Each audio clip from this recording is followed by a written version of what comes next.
9th of August 2024 Kolkata RG Kar medical college হসপিটালে যে gang rape কেসটা হয় সেটা কিন্তু সবাই আমরা জানি। এই ঘটনার ফলে শুধুমাত্র ওয়েস্ট বেঙ্গল বা কোনো পার্টিকুলার ডিস্ট্রিক্ট নয়, অল ইন্ডিয়া জুড়ে শুধু একটাই স্লোগান হচ্ছে উই ওয়ান্ট জাস্টিস।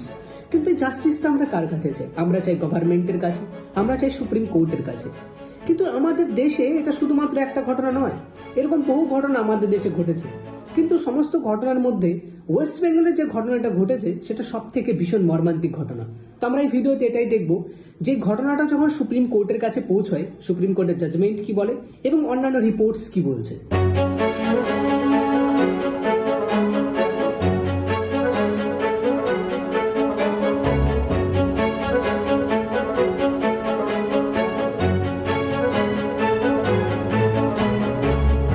দেখুন, এই রিপোর্ট আপনারা দেখতে পাবেন যে 2012-এ 23 বছরের একটা মেয়ে যে ফিজিওথেরাপি স্টুডেন্ট ছিল, যে নিউ দিল্লিতে থাকতো এবং তার ক্লাস কমপ্লিট করার পর রাত্রি ঠিক 9টার দিকে সে যখন বাসে ওঠে বাড়ি যাওয়ার জন্য, তার সাথে গ্যাং রেপ হয়।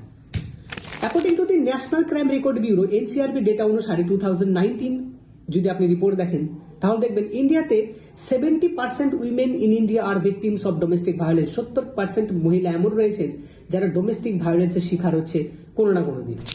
According to the NCRB data 2021 report অনুসারে 86 রেপস ডেইলি হয় এবং 49টা মেয়েদের ওপরে যে অফেন্স ঘটে এবং প্রত্যেক ঘন্টায় এটা কিন্তু প্রত্যেক ঘন্টায় 49 জন মেয়ের ওপরে অত্যাচার হচ্ছে, অফেন্স করছে মেয়েদের ওপরে।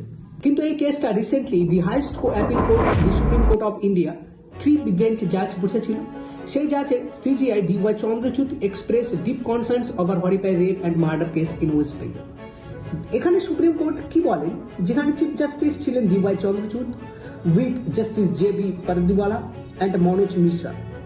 সুপ্রিম কোর্টের চিফ জাস্টিস উনি বলেন যে if women can not go to a place of work and be safe then we are denying them the basic conditions of equality. যে দেশে আর্টিকেল 14 রয়েছে, equality before law and equal protection of law, constitution বলেছে যে আমাদের দেশে সবাই সমান, সে ছেলে হোক বা সে মেয়ে হোক। সুপ্রিম কোর্টের জাজ বলছেন যে কোনো মেয়ে যদি কোথাও কাজে যায় এবং তার সাথে যদি ইকুয়াল ব্যবহার না করা হয়, সে যদি সেফ এনভায়রনমেন্ট না ফিল করে, তাহলে আমাদের কনস্টিটিউশনের কোনো মানেই হয় না। উনি আরো বলেন যে ultimately that every time that there is a rape or murder that the concerns of the nations is evoked. এরকম তো প্রত্যেকবার হবে না যে আমাদের দেশে কোনো একটা এরকম ঘটনা ঘটবে, তারপরে মানুষ জাগরুক হবে এবং তারপরেই মানুষ বিচার চাইবে, এরকম হবে না। তা আমাদের এর জন্য কি দরকার? স্ট্রং কোনো ল আনা দরকার। এর জন্য চিফ জাস্টিস বলেছেন যে we have to do something right here and right now. এবং যে চিফ জাস্টিস এর জন্য সুপ্রিম কোর্ট কি বলেছেন, সুপ্রিম কোর্ট সিবিআই এর কাছে যে কেসটা ছিল, সিবিআই এর কাছ থেকে কেসটা নিয়ে সিবিআই কে বলেছে তাদের রিপোর্ট জমা দিতে।